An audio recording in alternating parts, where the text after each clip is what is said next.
जलंधर का वध महाशिव पुराण के कथा में जलंधर जो है जलधर अंधर, जो जल जो है अंधा होता है, जहाँ ये जगह पाएगा उसी जगह ये चला जाएगा।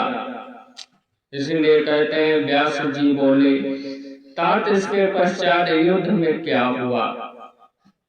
संत कुमार जी बोले कि जब गिरजापति वहां से आदिष्ट हो गई और परभावी माया भी विलीन हो गई, तब भगवान विष्णुध्वजा चैतन्य से ले गए। उन्हें लौकिक व्यक्त करते हुए बड़ा क्रोध आया और विस्मित मन शंकर जी जलंधर से युद्ध करने लगे। जलंधर जो है आंकने वालों को काटने लगा, परंतु जब काट न सका तब उसने आपने मोहित करने के लिए माया की पार्वती बना आपने रथ कर बैठा लिया। शुंभ निशुंभ द्वारा क्रोधितमय थी और विलाप कर रही थी। आपने प्रिय पार्वती को इस प्रकार कष्ट में पड़ा देख कर कालीन दिखाते हुए शंकर प्राकृतिक जनों की तरह व्याकुल होकर और उन्होंने भयकार रुदन रूप धारण कर लिया। अब उसके दृष्ट रूप को देखा कोई भी दैत्य उनके सामने खड़ा होने में सामर्थ्य हो सका और सब भक्त ने छिपने लगे। यहाँ तक कि शुंभ निशुंभ युद्ध में स्थित होने के सामर्थ्य न हो सके। जलंधर की माया क्षण भर में नष्ट हो गई। जब जलंधर की माया जाकर के क्षण भर में नष्ट हो जाती है, संग्राम में हाहाकार होने लगा। शिव जी ने उन भगते हुए शुंभ निशुंभ को श्राप दे डाला। जाकर के जब उनको श्राप दिया तो कहा, बड़े धिक्कार दी और कहा, तुम दोनों बड़े दुष्ट हो। तुम पार्वती को मारते थे और अब युद्ध से डरते हो। भक्ते को मरना पाप है, परंतु गौरी तुमको अवश्य ही मारेगी। शिव जी के ऐसा वचन पर समुद्र पुत्र जलंधर अग्नि के समान प्रज्वलित हो उठा। उसे शिव जी पर घोर बाण बरसा कर पृथ्वी पर अंधकार कर दिया। तब उस दैत्य की ऐसी चेष्टा देख करके शंकर जी बड़े ही क्रोधित होकर तथा उन्हें अपने चरण घृष्ट से बनाए हुए सुदर्शन चक्र से कर उसका सिर काट लिया। जब सिर को काट लिया तो एक प्रचंड शब्द के साथ उस पर सिर पृथ्वी पर गिर पड़ा।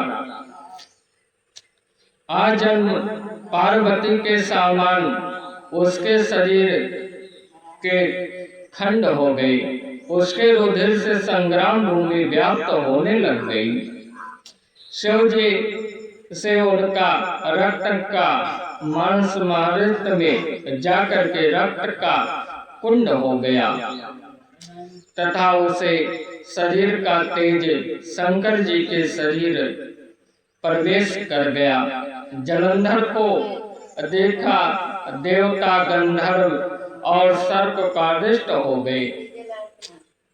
संत कुमार जी बोले कि ब्रह्मादिक देवताओं ने सिर झुकाकर भगवान शंकर की स्तुति की और कहा, जाकर के स्तुति करते हैं, बहुत प्रेम से कहते हैं, ओम नमः शिवाय, ओम नमः नमः शिवाय, हर हर भोले नमः शिवाय।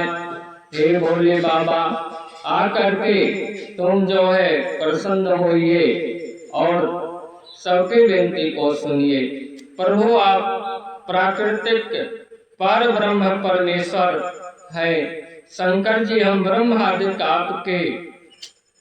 आपके सेवक हैं। हे देवेश, हे शिव, आप प्रसन्न हो जाइए, हमारी रक्षा कीजिए। संत कुमार जी कहते हैं, जब इस प्रकार ब्रह्मादिक सब देवता और मुनियों ने शिव जी की अनेक स्तुति कर उनके चरण कमल का ध्यान करते हुए मौन ग्रहण कर लिया, तब उसे सुन करके देवता को वरदे वे वही अंतर ध्यान हो गए, जाकर के अंतर ध्यान हो जाते हैं। पश्चात शिव जी का यश हुए सब देवता भी प्रसन्न पूर्वक अपने अपने स्थान को चले गए।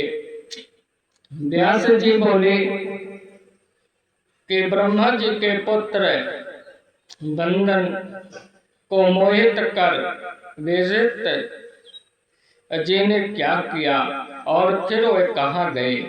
संत कुमार जी बोले कि सब देवी देवता स्तुति कर मौन हो गए। तब शंकर जी ने सब देवताओं से कहा कि ब्रह्मादित्य देवता जलंधर तो आदित्य था, मैंने उसे तुम्हारे लिए नहीं मारा, किंतु अब मेरी संसारिक लीला थी, फिर यह भी आप लोग यह सत्य हुए कि इसे आप सुखी हुए या नहीं। तब तो ब्रह्मादित्य देवता ने नेत्र हर्ष से खिल गए और उन्होंने शिव जी को प्रणाम कर विष्णु जी का वह सब वृत्तांत का सुनाया। तब उन्होंने बड़े प्रयत्न वृंदा को मोहित किया तथा वह अग्नि में प्रवेश कर परम प्राप्ति को हुई। फिर देवताओं ने यह भी कहा कि तभी से वह की सुंदरता पर मोहित हुए विष्णु उनकी चिता की राख का इधर उधर घुमाते हुए अतएव आप उन्हें समझाइए, क्यों ये प्राकृतिक संचार आपके अधीन है।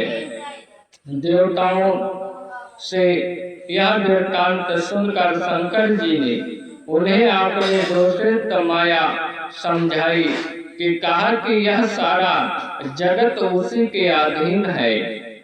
जाकर के समझाए कि ये सारा संसार जो है शंकर जी के अधीन है, उसी से मोहित होकर भी काम के वश हो गया है। परंतु महादेवी उमा त्रिवेदी जननी से सबसे परे है। वह मूल प्राकृतिक परम मनोहर और वही भी कहती है कि अतएव विष्णु का मोह दूर करने के लिए सब उनकी शरण में जाएं। जाकर के कहते हैं कि विष्णु की मोह दूर करने के लिए सब लोग उनकी शरण में जाइए। यदि वह प्रसन्न हो जाएंगे तो सबका कार्य हो जाएगा। शंकर जी की आज्ञा से सब देवता प्राकृतिक को प्रसन्न करने चले। उसके स्थान पर पहुंचकर वह बड़ी स्तुति की। तब आकाशवाणी हुई कि हे देवताओं, ये 3 प्रकार से 3 गुण से व्यर्थक होकर के स्थिर सत्य गुण गौर रजोगुण से लक्ष्मी और तमोगुण से ज्योति रूप हुआ। अतः अब आप लोग मेरी रक्षा कीजिए। जाकर के कहते हैं कि हमारी रक्षा कीजिए। उन देवियों के पास जाओ और वे तुम्हारे मनोरथ को पूर्ण कर देंगी। यह बाणी सुनकर देवताओं ने खुल गए और भगवती के वाक्य में आदर करते हुए गौरी, लक्ष्मी और सरस्वती को प्रणाम करने लगे। देवताओं ने इसी प्रकार से कहते हैं, प्राकृतिक पूर्वक उन देवताओं देवियों की प्रार्थना की उन स्तुति से तीनों देवियां प्रकट हो गई। जब तीनों देवियां प्रकट हो जाती हैं, सब देवताओं ने प्रसन्न होकर भक्ति पूर्वक अपना विनम्र दान किया। देवियों ने कुछ बीज देकर के कहा कि इसे ले जाकर दोनों तो तुम्हारे सब कार्य सिद्ध हो जाएंगे। ब्रह्मादित्य देवता उन बीज को ले लिए विष्णु जी के पास गए।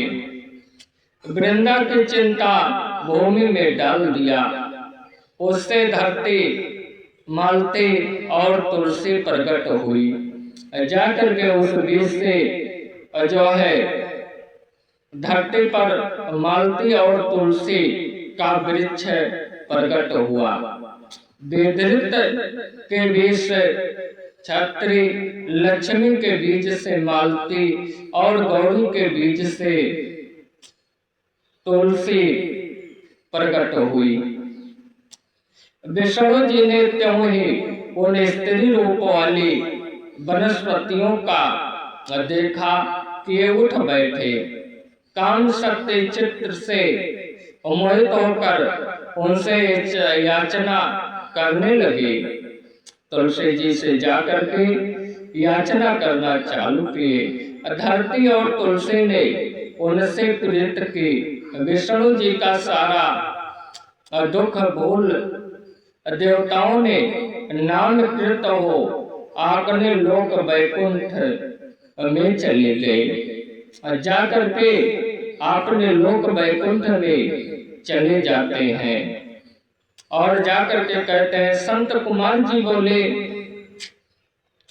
मुनिवर शंखचूर्ण नामक एक और दानी था जिसे शिव जी ने रणभूमि में अपने त्रिशूल से मारा था, और तुम पाप नाशक शिव जी के उसे दिव्य चरित को सुनो।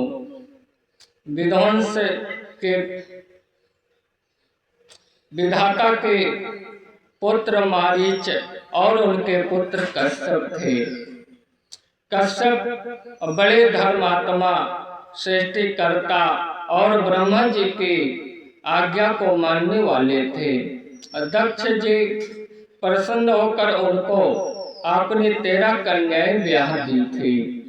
जाकर के 13 कन्याओं का विवाह जाकर के प्रसन्न होकर ब्याह कर दिया था, जिनकी संतान 9 से संसार भर गया। कश्यप के उन स्त्रियां में एक का नाम दनु था, जो परम साध्वी रूपवती और सौभाग्यवान्वित थे। उन दनु के बाहु पुत्र हुए। उनके विप्रचित्त नामक एक पुत्र बड़ा बलशाली और पराक्रमी था। उसके एक और पुत्र हुआ जिसका नाम दंभर पड़ा, और यह भी बड़ा धार्मिक, विष्णु भक्त और जितने आनंदित था। परंतु जब उसके कोई पुत्र नहीं हुआ, तब उसने शत्रुताचार्य को गुरु बना करके कृष्ण मंत्र ग्रहण कर पूर्ण का तीर्थ में जा करके 1 लाख वर्ष पर्यंत तप किया। जाकर के 1 लाख तपस्या करता है कि उसके तप से तृप्त होकर के ब्रह्मा जी को साथ ले विष्णु के पास गया। सब समाचार कह करके विष्णु जी ने कहा कि घबराओ नहीं, अभी परलय का समय नहीं है। और दानव भट्ट नामक दानव पुत्र प्राप्ति के लिए तपस्या कर रहा है। मैं उसे वरदान से निवृत्त करूंगा। देवता संतुष्ट होकर आपने क्रोध में आए भगवान विष्णु भी उसे वरदान देने के लिए पुष्कर और दंबर से वर मांगने को कहा। दंबर ने विष्णु जी से उनके होकर एक ऐसा महाबली और परकर्मी पुत्र मांगा कि विष्णु जी तुरंत कहे कि आपने लोक को चले आइए। दानव भी आपने गए। थोड़े ही समय में उसकी स्त्रियां गर्भवती हुई। उसके वह तेज से उसका घर प्राकृतिक प्रकाशित हो गया। सुदामा नामक गोप सके गर्भ में आया, जो कृष्ण का मित्र था और जिसे राधे ने श्राप दिया था। समय पर उस साध्वी ने श्रेष्ठ पुत्र उत्पन्न किया और बुलाया, जात कर्म कराया। उसका नाम शंखचूर्ण पड़ा। जाकर के शंखचूर्ण नाम से उसका नाम पड़ जाता है।